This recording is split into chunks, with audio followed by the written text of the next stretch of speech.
যারা লক্ষ্মীর ভাণ্ডার পাচ্ছিলেন তাদের নামটাই ট্রান্সফার হয়ে যাবে অন্নপূর্ণা ভাণ্ডারে।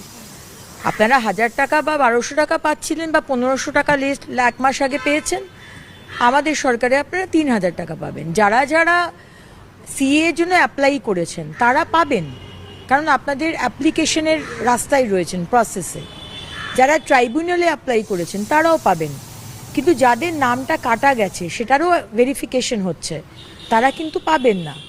বাকি যারা পেয়ে এসছেন তাদেরকে আবার করে আমি শুনছি কেউ কেউ যাচ্ছে ফর্ম ফিল আপ করছে, আইসিডিএস কেউ কেউ যাচ্ছে ফর্ম ফিল আপ করছে, বা ডিএম অফিসে গিয়ে নাকি ফর্ম ফিল আপ করছে। এরকম ফর্ম ফিল আপের কিন্তু কোনো বিষয় নেই।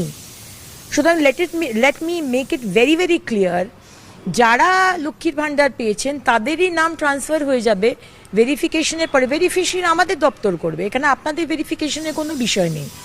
আর যারা ধরুন 15 বছরে পাননি, আরে বিজেপি করার জন্য আপনাকে দেওয়া হয়নি, বা আপনি খুবই গরিব কিন্তু তাও আপনাকে দেয়নি, তাদের আমরা শুরু করব। আমরা অলরেডি পোর্টাল খুলছি, এখনো কিন্তু পোর্টাল রেডি হয়নি। অনেক জায়গাতে সংবাদ মাধ্যমে আমি দেখছি পোর্টাল খুলে গেছে, এটা কিন্তু সম্পূর্ণ ভুয়ো কথা। পোর্টাল খুললে আমরা আনুষ্ঠানিকভাবে আপনাদের জানাবো।